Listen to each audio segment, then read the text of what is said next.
आपका स्वागत है मेरे यूट्यूब चैनल पे। छोटे छोटे लिटिल आर्टिस्ट, उनको एग्ज़ाम के लिए ऑल द बेस्ट। आज हम लोग ज्योमेट्री एंड कंस्ट्रक्शन के बारे में थोड़ा डिस्कस करेंगे। अपने यूट्यूब पे तो बहुत सारे ऐसे चैनल देखे होंगे, उसके ऊपर एलिमेंट्री इंटरमीडिएट ग्रेड एग्जामिनेशन की ज्योमेट्री एंड कंस्ट्रक्शन के बारे में स्टेप बाय स्टेप ऐसे कंस्ट्रक्शन का वीडियो देखे होंगे। बट हम लोग थोड़ा आज अलग डिस्कस करेंगे। आज हम लोग ज्योमेट्री एंड कंस्ट्रक्शन का बेसिक यानी कि अगर आप वो बेसिक एक बार कर लेते तो आपको जितने भी 20 सम है वो सॉल्व करने के लिए इजी पड़ जाएंगे। तो आपको पहले रट्टा मारने से बेटर है कि आप वो सम समझो।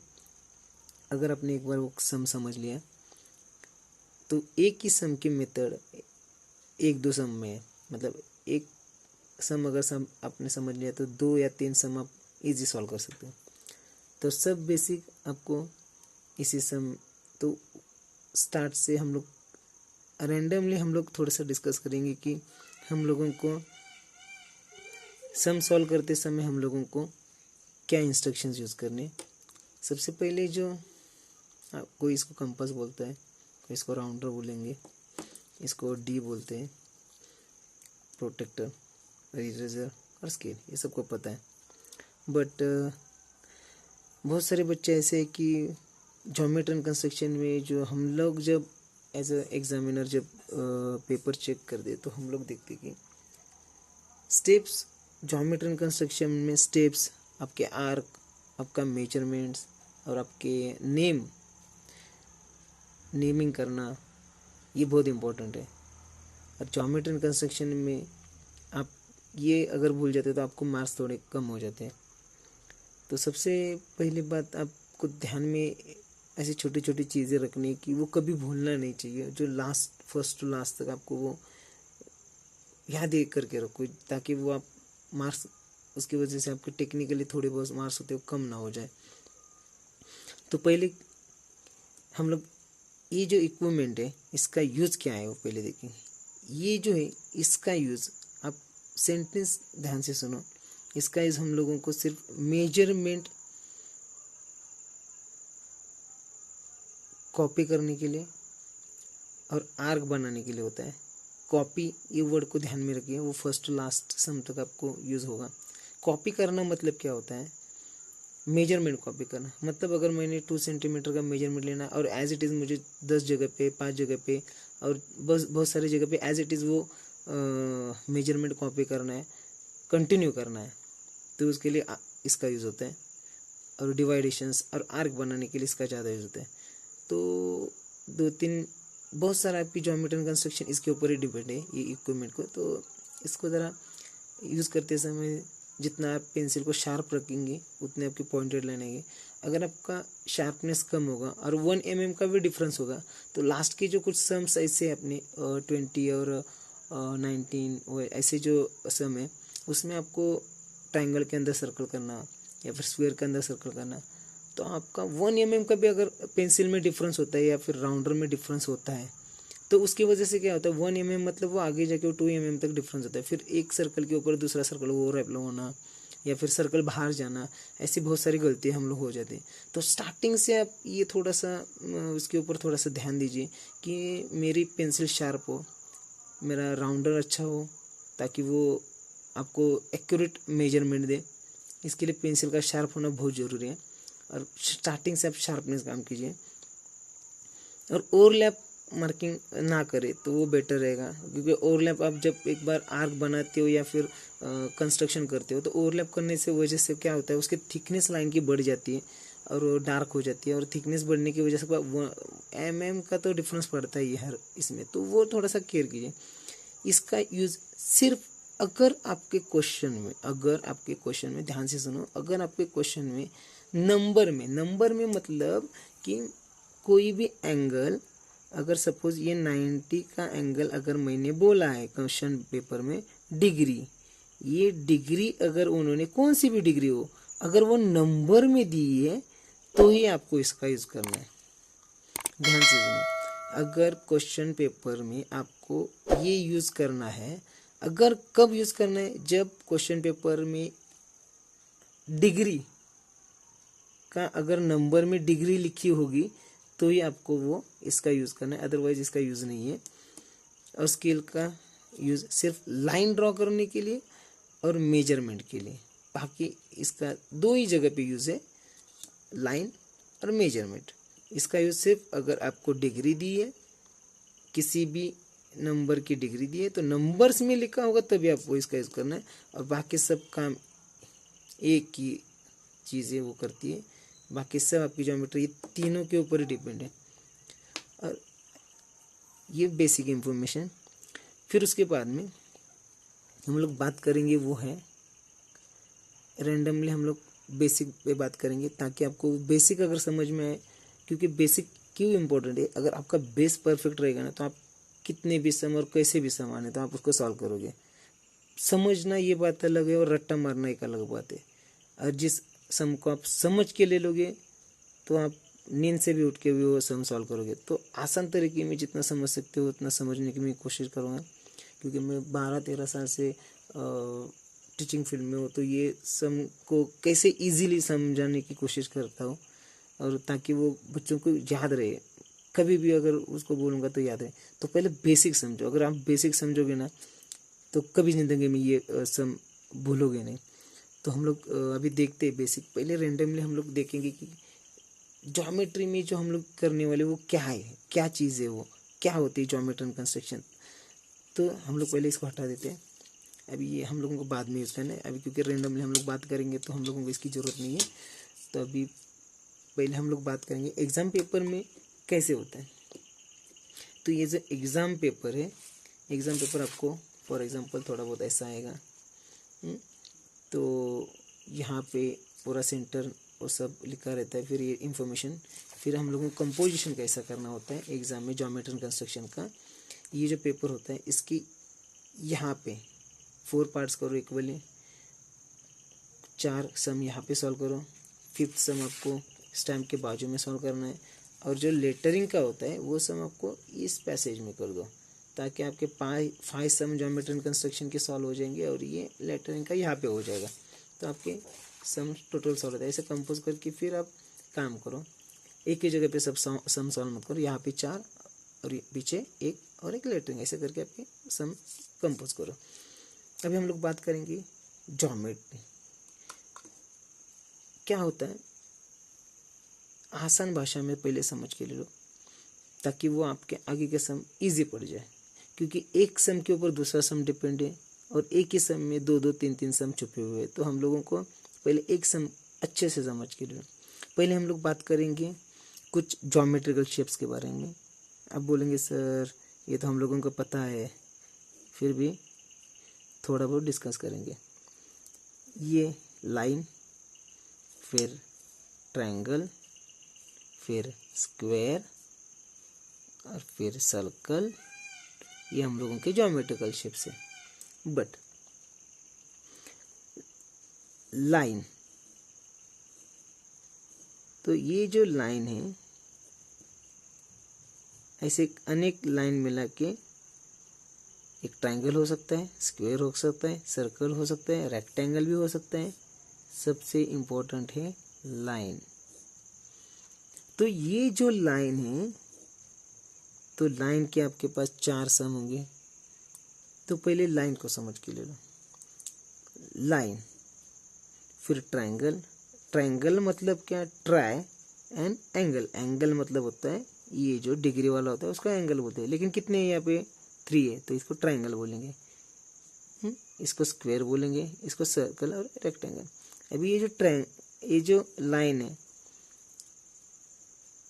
तो लाइन में 2 सम है, एक तो लाइन को डिवाइड करना और दूसरा है परपेंडिकुलर।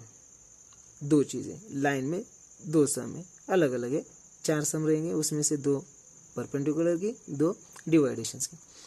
अभी डिवाइड करना मतलब क्या होता है, मैथ्स में डिवाइड करना मतलब हम लोग को उसको इक्वली पार्ट्स करते हैं। जब डिवाइड करना मतलब हम लोगों को एक ही फॉर्मूला याद रखना है, कभी भी, चाहे वो लाइन पहले समझ के लो, लाइन चाहे ऐसी हो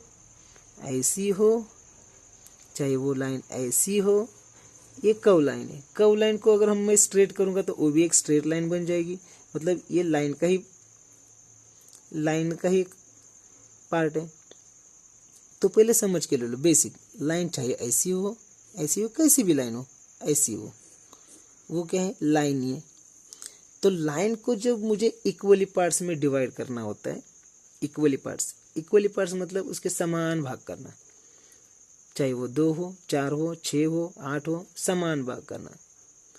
तो 2 समान भाग करते हैं, 2 से 4, 4 से 8, 8 से 16, ऐसे मुझे इक्वली पार्ट जब लाइन के करने, जितने भी करने, तो जब डिवाइड करना है तो एक ही फॉर्मूला, लाइन को डिवाइड करो तो एक ही फॉर्मूला, क्या करना है हम लोगों को, मोर देन हाफ मतलब क्या करना है, मोर देन हाफ मतलब इस लाइन के डिस्टेंस से आधे से ज़्यादा मेजरमेंट लेके हम लोगों को आर्क बनाना है, तो इसको बोलते हैं मोर देन हाफ। पहले ध्यान में रखो, डिवाइड करना है तो मोर देन हाफ राउंडर में लेना है।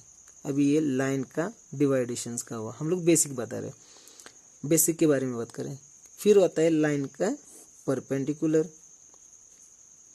परपेंडिकुलर मतलब क्या होता है, पहले परपेंडिकुलर का मतलब समझ के ले लो। लाइन को डिवाइड करना है तो हम लोगों को मोर देन हाफ यूज करना है, और परपेंडिकुलर निकालना है। परपेंडिकुलर मतलब क्या होता है कि किसी भी लाइन के ऊपर, सपोज ये ए बी है, तो ए बी इस लाइन के ऊपर मुझे एक ऐसी लाइन निकालनी है जो इस लाइन को 90 डिग्री में एंगल बनाएगी, चाहे वो लाइन इधर हो, चाहे वो लाइन इधर हो, चाहे वो लाइन इधर हो, किधर भी हो, लेकिन जिस लाइन के ऊपर मुझे परपेंडिकुलर निकालना है उस लाइन के ऊपर वो 90 डिग्री का एंगल बनाने वाली चाहिए। तो ये होता है परपेंडिकुलर, वो चाहे वो लाइन के बाहर हो, चाहे वो लाइन के ऊपर हो, लेकिन उस लाइन के ऊपर वो 90 डिग्री का एंगल बनना चाहिए, उसको बोलते हैं परपेंडिकुलर।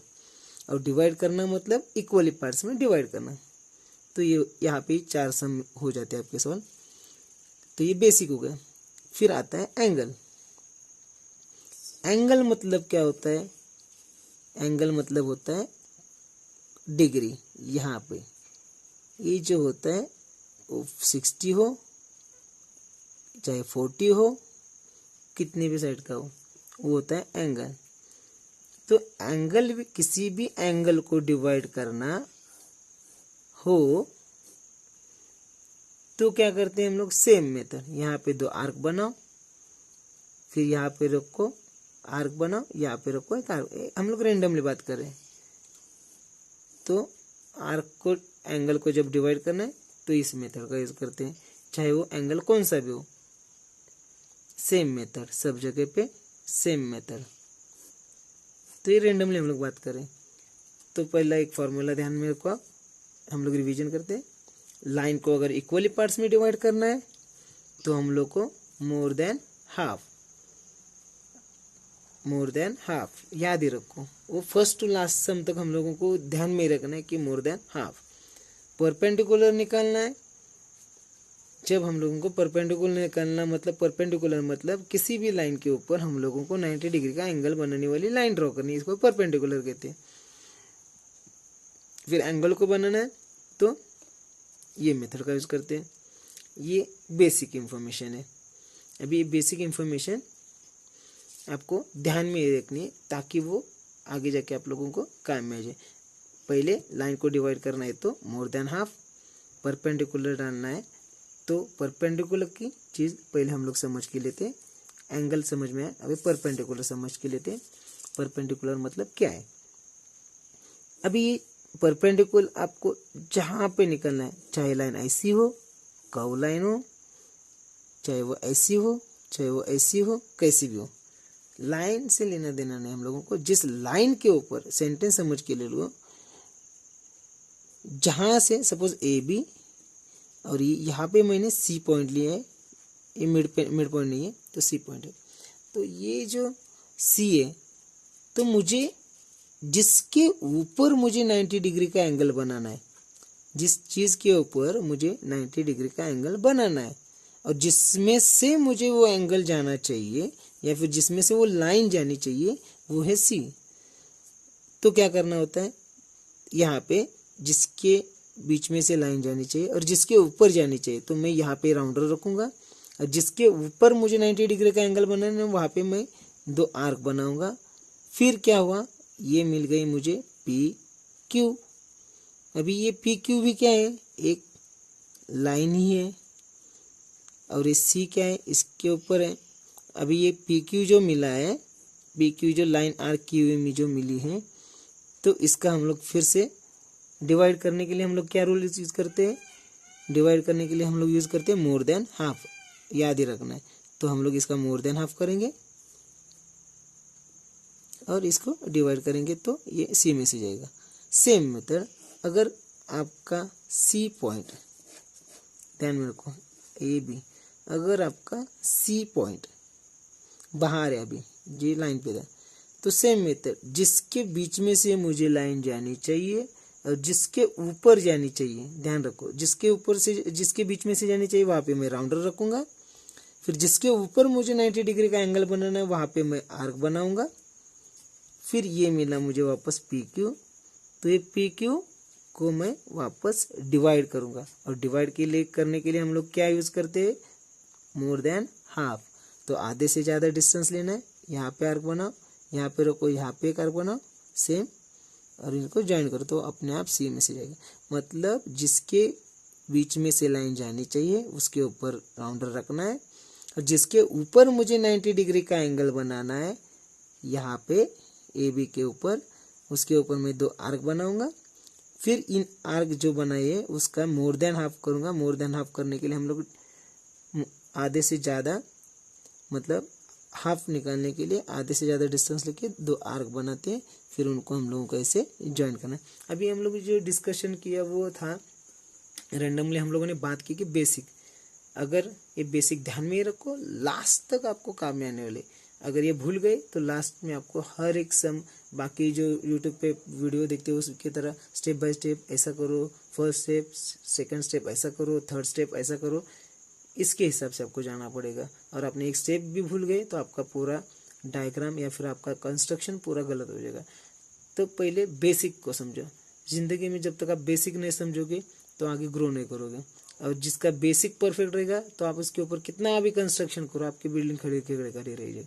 और जिसका बेस हिल गया वो बिल्डिंग गिर जाएगी।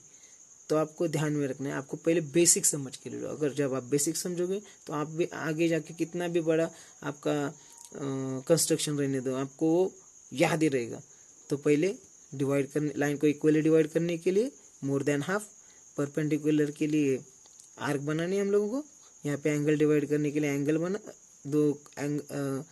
दो आर्क बना के वापस एक अंदर आर्क बना के डिवाइड करना है। सेम मेथड है, सिर्फ ये मेथड और ये स्टेप्स ध्यान में रखो। More than half, perpendicular, arc, इसका यूज़ सिर्फ मेजरमेंट कॉपी करने के लिए और आर्क बनाने के लिए। इसका यूज़ सिर्फ अगर आपको डिग्री कहाँ पे मेंशन किए वहाँ पे यूज़ करने के लिए ध्यान में रखो। कुछ बच्चे ऐसे होते कि परपेंडिकुलर, यहाँ पे मुझे 90 डिग्री का, बहुत ऐसे क्वेश्चन है कि उसमें लिखा हुआ है कि ड्रॉ एंगल। उन्होंने बहुत सारे क्वेश्चंस में ऐसा कहा है कि आपको एंगल बनाना है तो आपको ड्रॉ करना है एंगल। तो एंगल को ड्रॉ करने का मतलब क्या होता है, अगर उन्होंने वहाँ पे मेंशन ही नहीं किया कि कितना डिग्री का बनाना है, मेंशन नहीं किया, तो आप लोगों को वो ड्रॉ करना है। ड्रॉ करना मतलब क्या होता है, आपको वहाँ पे परपेंडिकुलर डालना पड़ता है। तो परपेंडिकुलर डालना है तो क्या करना पड़ेगा, आपको परपेंडिकुलर डालना पड़ना है। तो इसका यूज़ करना नहीं है। ड्रॉ बोला है तो आपको इसका यूज़ नहीं करना है। एंगल आपको ड्रॉ करना है तो इसका यूज़ नहीं करना है। अगर आपके यहाँ पे अगर ऐसे एंगल के नंबर्स में दिया हो गया एंगल्स, तो ये आप लोगों को इसका यूज़ करना है, अदरवाइज इसका यूज़ नहीं करना है। आपको वो 90 डिग्री का भी एंगल बनाना है तो आपको परपेंडिकुलर डाल के आपको वो एंगल बनाना है हर जगह पे। आपको परपेंडिकुलर डालने के लिए आना चाहिए, करना चाहिए। तो आपको इसका यूज़ सिर्फ अगर नंबर्स में ध्यान में रखो, अगर नंबर्स में दिया है तो यूज़ करना है, अदरवाइज इसका यूज़ नहीं करना है। ये थी बेसिक इन्फॉर्मेशन। आप थोड़ा इसके ऊपर थोड़ा सा प्रैक्टिस करो। देखते हैं नेक्स्ट वीडियो में। अगर मेरे चैनल पे नए हो तो सब्सक्राइब और लाइक करना ना भूलें। ऐसे अच्छे अच्छे वीडियो, बेसिक वीडियो और सिंप्लीफाइड इजी तरीके से सीखने के लिए मेरे चैनल को सब्सक्राइब करो। Thank you.